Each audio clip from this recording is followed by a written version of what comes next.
Hi there. Welcome to Conservation Conversations. This is where we dive deep into the trials and triumphs of conservation in Africa. And on this journey, we'll be dissecting Africa's conservation challenges and uncovering some really cool homegrown solutions. And I want us to have a short conversation, well, maybe it's going to be a little bit long, about what that case was about, what were the issues, what did the court decide, and then we're going to figure out how does this actually apply to you who either is a community member in a conservancy or you are a conservancy manager. All right, I'm your host, Elizabeth Gitari Mitaro. So on this particular episode, I want us to have a fantastic conversation about, drum roll, the NRT case. I'm sure most of you, especially the people in conservation circles as it were shocked, bamboozled, about this outcome from the courts around the Northern Rangelands Trust. And I want us to have a short conversation, well, maybe it's going to be a little bit long, about what that case was about, what were the issues, what did the court decide, and then we're going to figure out how does this actually apply to you who either is a community member in a conservancy or you are a conservancy manager. All right. Now, community conservancies in Kenya are essentially designed to promote conservation, protect wildlife, provide economic benefits to local communities. However, when we look at the current landscape of community conservation, not even really conservation, let's actually talk about it at a holistic level, like wildlife conservation on a whole. There are quite a number of issues and concerns that if we don't deal with them today, we're going to find ourselves in a really, really precarious situation further on. We are having issues with land disputes, governance failures, human rights concerns, and all of this on top of the triple planetary crisis, on top of the issues that you're dealing with in terms of land use conversion, where we're losing, copious amounts of land and habitat to conversion to other non-compatible land uses like agriculture or mining or whatever else it might be. And so it's now the time to really think about putting our house in order so that even as we are facing all of these other externalities to conservation, we are not fighting battles in-house, as it were. Okay? So I want us to have a look at and break down essentially the legal and governance challenges that led NRT to this particular situation where we're now at the Court of Appeal, and figure out how do we sort of bulletproof the conservancies that we have, the community conservancies that we have, from experiencing the same sort of, I don't want to use the word disaster, but the same sort of set of circumstances that NRT is facing. Because let's be real, there is a lot of good that NRT has done in respect to wildlife conservation, even with the existing challenges that they face currently with this particular matter. So let's dive into it and look at what were the facts, who were the parties, what did they claim in court, and then we'll get on to figuring out how that particular case impacts us. So let's dive into it.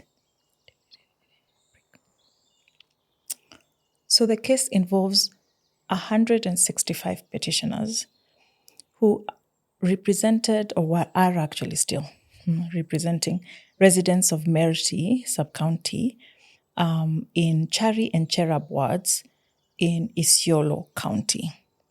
Now, they instituted legal proceedings or a suit against multiple respondents, key amongst them being, number one, the Northern Rangelands Trust, number two, the county government of Isiolo, some private individuals and state agencies like KWS, NEMA, so on and so forth.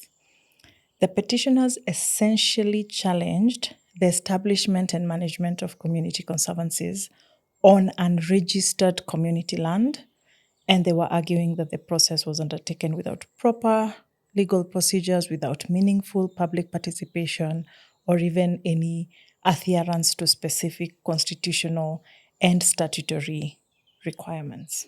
All right. So let's delve into the 5 key things that the petitioners were alleging in this particular case. So there were 4 key issues that the petitioners were were instituting suit and bringing concerns about. Number 1, community land ownership and indigenous people's rights. Number 2, the lack of public participation and procedural irregularities in the creation of the community conservancy. And number 3, environmental and wildlife conservation concerns. And lastly, security concerns and the use of armed rangers. So let's start with community land ownership and indigenous people's rights. Now, in Kenya, community land ownership is governed by Article 63 of the Constitution of Kenya, which essentially defines community land as land that is legally vested in and managed by a specific community based on ethnicity, culture, or any of the other shared interests. The specific statute that actually oversees community land is called the Community Land Act of 2016, and it provides for the process of recognition, registration, and management of community land. Over and above these 2 overarching legislative structures, we have the Land Act of 2012 and the Land Registration Act of 2012, which essentially govern the land tenure systems and the registration processes. So in this particular case, in respect to community land ownership and indigenous people's rights, the petitioners claimed that their ancestral land in NRT sub-county, specifically in Chari and Cherab wards, was being illegally converted into conservancies without their specific consent. They alleged that the Isiolo County government is essentially a trustee of unregistered community land, all right? Now, the petitioners were arguing that the county government failed to protect the community's land and allowed third parties to actually establish operations on their land without direct community approval.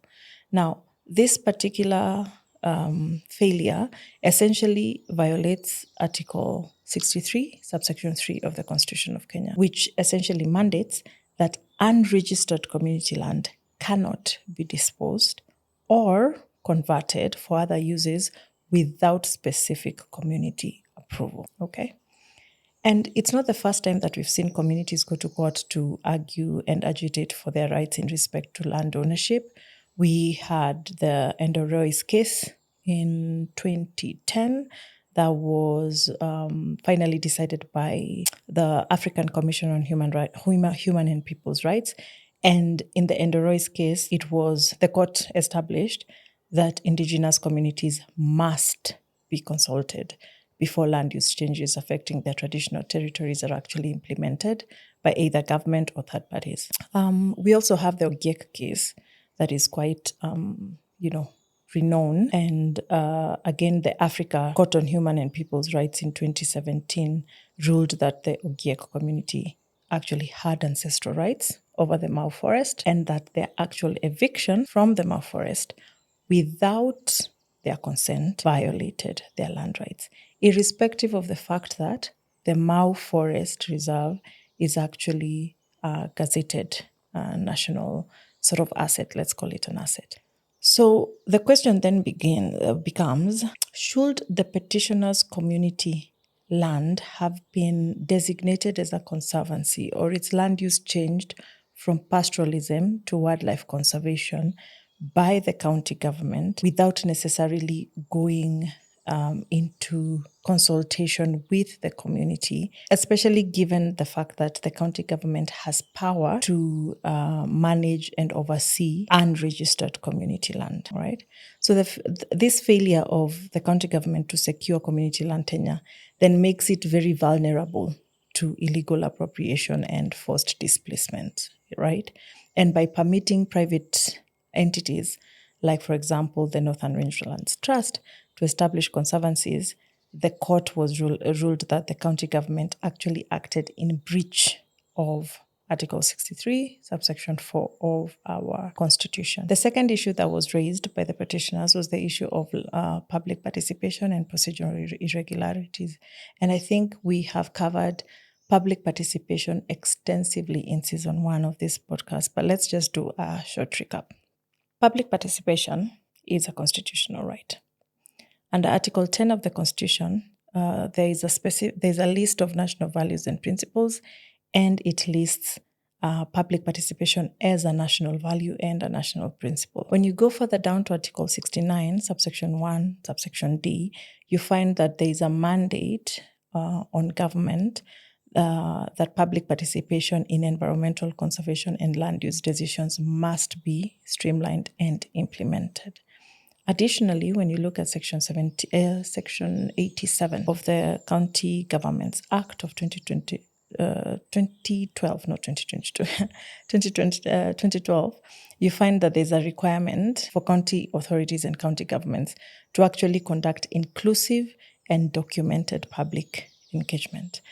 So in this particular case, the petitioners were arguing that during the creation of these conservancies and their establishment, there was no genuine public participation. There were no community meetings, there were no consultations, the legal notices were issued after the land use change and as opposed to before the land use change. The respondents were also, the petitioners were also claiming that any public participation that may have happened was not extensive, and it wasn't documented, it was not inclusive. The respondents on their part were saying, actually, we conducted public participation. But when the court asked, okay, fair enough, you conducted public participation, show us the documentation of it, they were unable to produce it in court. So they were unable to actually prove when, where, how those consultations took place.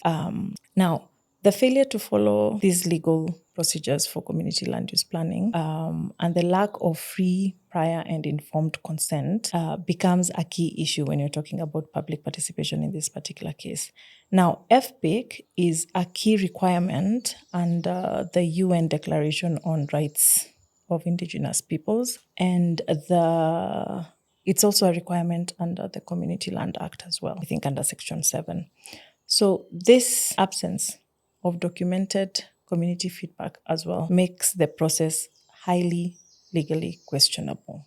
All right. And we have seen in multiple conversations over the course of, this podcast as well, that public participation must be substantive, it must be inclusive, and it must be well documented.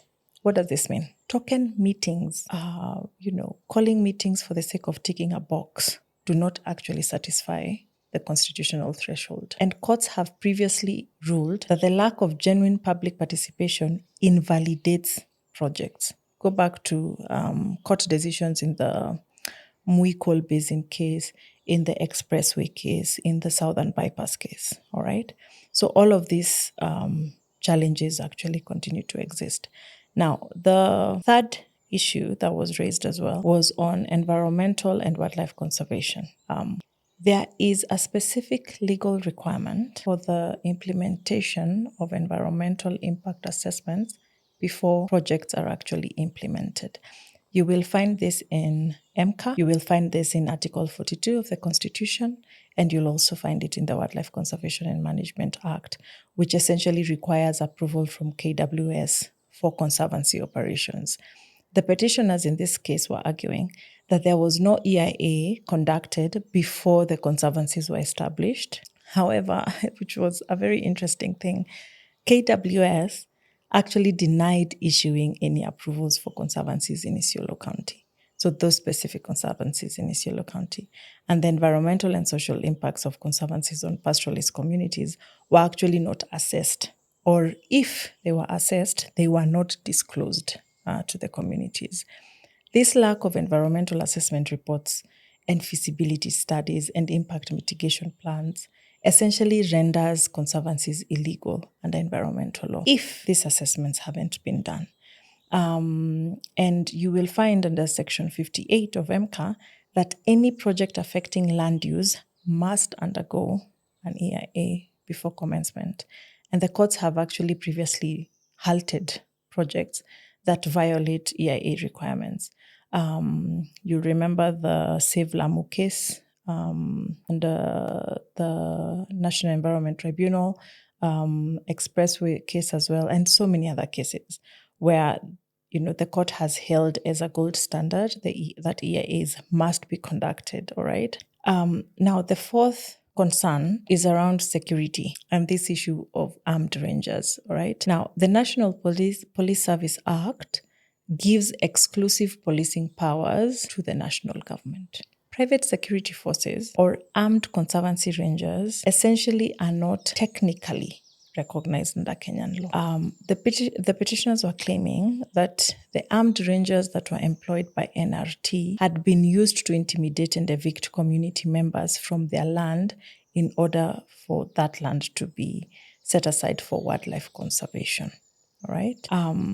And there was also an allegation that the armed rangers were essentially operating like a private militia of some sort, violating the right to security, the right to security under Article 29 of the Constitution. And there were also quite a number of reports of disappearances, violent conflicts, and essentially militarization of land disputes. Right now, the court, after listening to all of this, essentially ruled that the use of armed conservancy rangers without national oversight is unconstitutional. That the person who manages and oversees and supervises armed conservancy rangers needs to be from the National Police Service, all right? Because constitutionally and under the NPS Act, it is the police that actually have power to oversight armed carriers, essentially, all right? The last issue that was highlighted in this case was the overall violation of constitutional rights, all right? The petitioners had a long list of articles of the Constitution that were violated. Articles 22, 23, 40, 42, 47, 69, and 73. These violations include, right to property, environmental conservation, public participation, fair administrative action, so on and so forth. They were also arguing the ancestral grazing land had been unlawfully taken, restricting their traditional pastoralist lifestyle and therefore infringing on their right to own and use their own community land, all right? And so they were also arguing that the respondents and other state actors failed in their legal duty to protect community land and to regulate environmental management, leading to unconstitutional deprivation of their land rights. Now, it's a very interesting outlook in terms of how the court understood this and made specific reliefs in respect to this particular case. I want us to focus on two specific ones. Number one, the issue of public participation. Now, the court was saying if there is public participation, or if there is a situation that requires public participation, let me say that, public participation must be implemented, and there's a set criteria of how it should be implemented. Number one, all members of the community need to be given the opportunity to give their views on the particular project. This includes vulnerable groups, and it also includes groups that have been, I don't want to use the word ostracized, maybe let's use the word have been kept aside most of their in the course of the project implementation or due to cultural issues. So all persons and representatives or represented groups in the community must give their views. Number two, communities' views have to be documented, and if they are rejected, then the community has a right to receive feedback from the person who's collecting views to say, communities gave the option or gave the input of X was denied because of 1, 2, 3, 4. So it is the responsibility of the person who's conducting the public participation and the FPIC process to actually give feedback to the community on on the impact of their views onto the project. That's number two. And then lastly, and I think most importantly, that had not been raised or articulated by other court disputes on this particular issue, is the issue of documentation. That communities now have the right to have the FPIC process and their views documented. All right. So anytime you're conducting FPIC, remember to get in and document that entire process. The other issue that I want to focus on in terms of the court's determination in this case was on the deployment of armed conservancy rangers. The court determined that that deployment was unlawful as it contravened national security laws and operated outside of the framework of the National Police Service Act.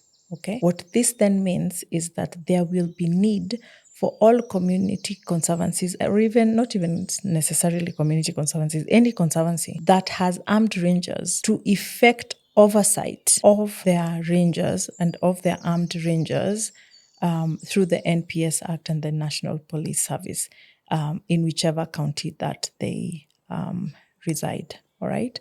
And the court also established that the delineation of communities without proper legal procedures and without the public participation was actually unlawful. And what is quite interesting is that there was issued a permanent injunction barring all the respondents, that is NRT and everybody else who was sued, from carrying out conservancy operations, mapping, surveying, or allocating community land without the proper legal procedures. And the rangers were also barred from operating in the conservancy, and the petitioners were essentially awarded general damages for loss of land use and community disruption. So let's then look at what are the practical steps that you can take to implement this particular judgment in your conservancy. Well, how does this particular judgment impact your conservancy operation? Let's dive into it. So anyone running or planning to establish a community conservancy and seeking to avoid the legal disputes as those in the NRT case requires to implement a proactive, legally compliant, and community inclusive approach in the establishment of that conservancy. So let's see what a step-by-step sort of compliance structure looks like, all right?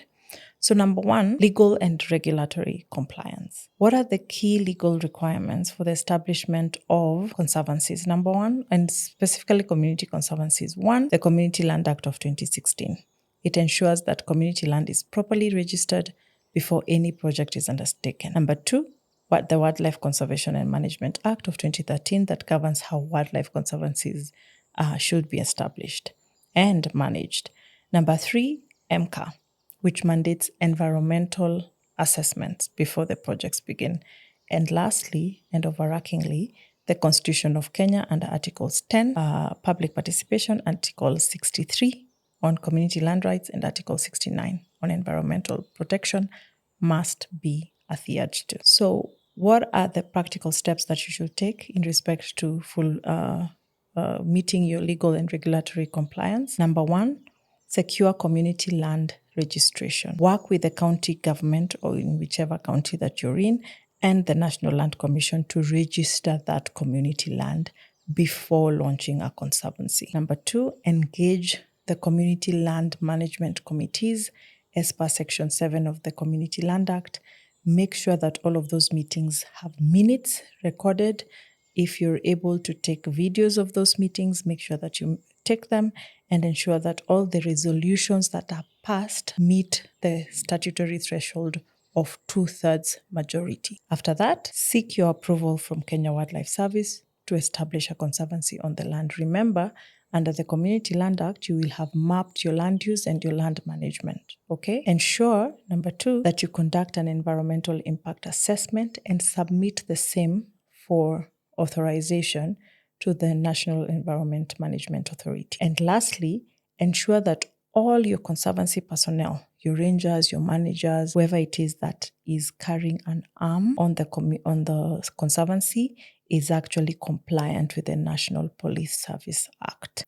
Lastly, develop a legally binding management agreement. Draft clear governance structures for the conservancy, outline the decision-making, the conflict resolution mechanisms, financial accountability measures, equitable community benefits, and have the agreement approved by the county government and validated by the community. All right. The second overarching theme around compliance is ensuring genuine and inclusive public participation. This will be guided by Article 10 of the Constitution, Section 87 of the County Government Act that guides on how public participation should be conducted, and Section 8 of the Community Land Act that mandates that communities must approve land use decisions. What are the practical steps you should seek to take? 1, organize public participation meetings.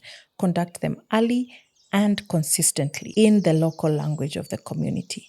Number 2, ensure that all your pastoralists, elders, women, youth, persons with disabilities, everybody in the community is involved in that decision making. Use community radio, barazas, public meetings, whatever it is that gets you to the maximum or majority number of people in the community. The next step, keep detailed records of public participation. Document all your meeting minutes, all the attendance list, all the signed consent agreements. Document everything. After you've documented, publish what we're calling a community feedback report. That community feedback report should show how the community's concerns were actually addressed in the design of the project and how it has affected or impacted a change of design in the project or in the conservancy. Ensure that you use free, prior, and informed consent procedures. The community must agree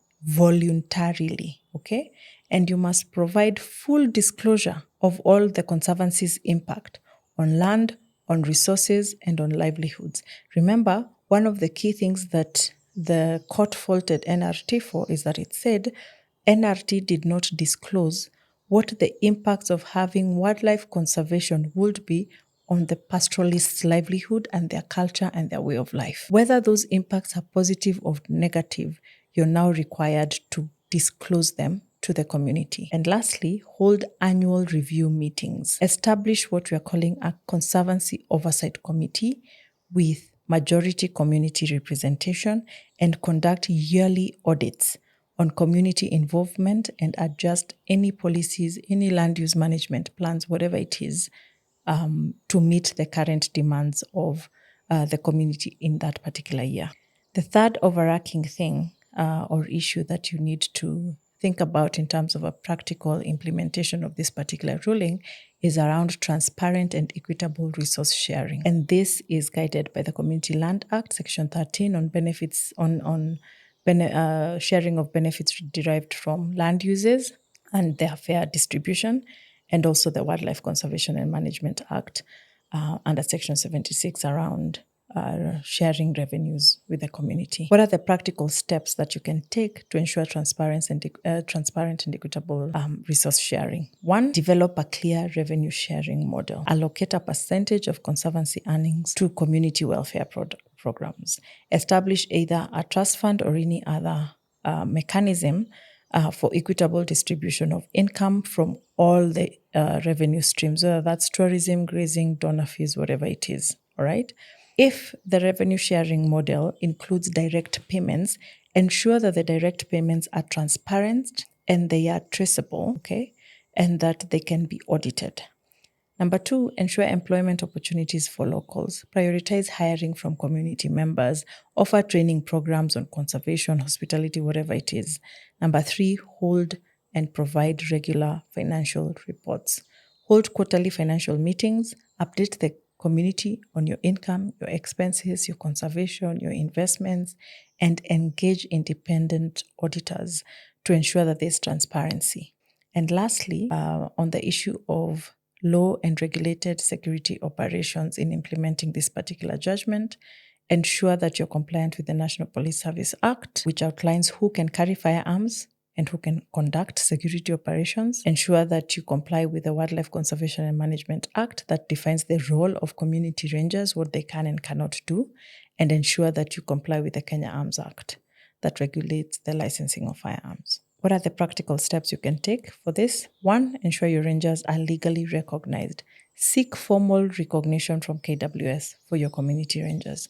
Ensure that all your rangers receive police-approved training. Work with the national security agencies to regulate firearm usage on your conservancy. Prevent militarization of conservancies.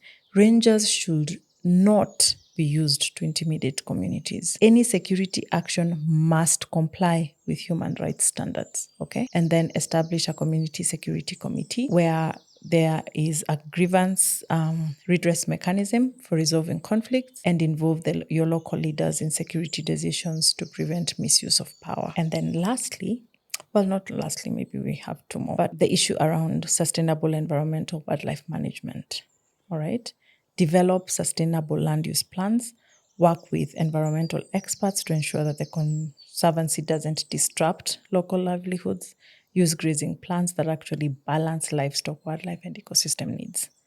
Conduct regular. In fact, I would probably advise around annual environmental impact assessments or audits and reviews, and publish those reports. And when we say publish reports or publish the feedback report, for example, or publish the environmental reports and the audit reports, we don't mean, go to a publisher in Nairobi and have a booklet. We mean go to the communities, tell them, distill the information in the reports. You cannot ever go wrong with over communicating or whatever it is that is happening in the in the conservancy, and ensure that you incorporate local and traditional knowledge as well in the plans. Work with the community elders to essentially integrate these conservation methods, and then ensure that you have fair dispute resolution mechanisms. Number 6, have fair dispute resolution mechanisms.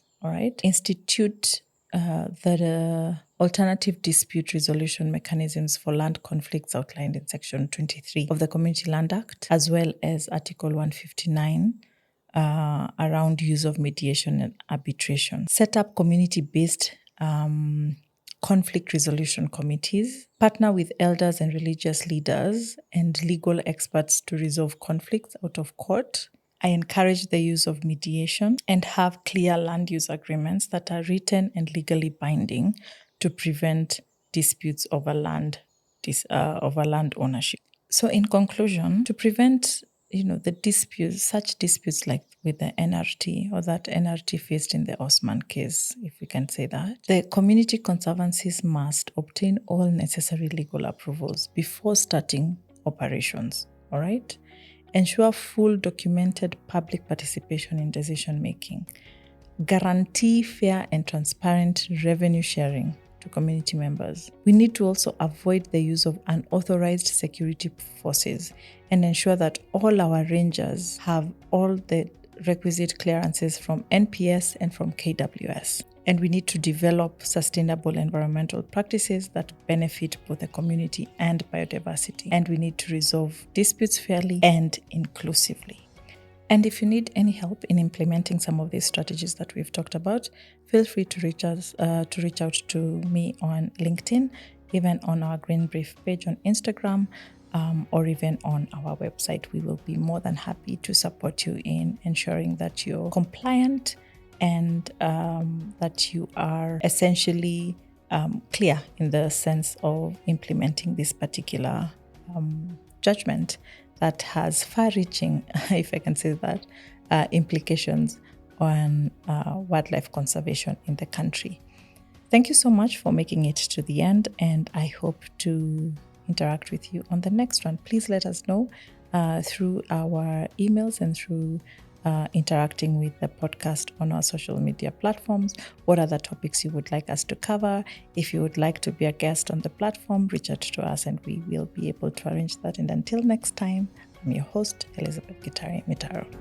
And that's all the time we have for today on Conservation Conversations. Thank you so much for tuning in. I really do hope that you've learned something new and that you actually feel empowered to take action towards a more sustainable future for all of us. Remember, even small changes make a huge difference. This conversation doesn't stop here. Please do connect with us on our social media channels at greenbrief_KE and at Liz Gitari across all platforms. We'll put all the links in the description box below. Until next time, keep well and keep changing the world.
So they were unable to actually prove when, where, how those consultations took place. Now, the failure to follow these legal procedures for community land use planning and the lack of free, prior, and informed consent becomes a key issue when you're talking about public participation in this particular case. Now, FPIC is a key requirement under the UN Declaration on Rights of Indigenous Peoples, and it's also a requirement under the Community Land Act as well, I think under Section 7. So this absence of documented community feedback as well makes the process highly legally questionable. All right. And we have seen in multiple conversations over the course of, this podcast as well, that public participation must be substantive, it must be inclusive, and it must be well documented.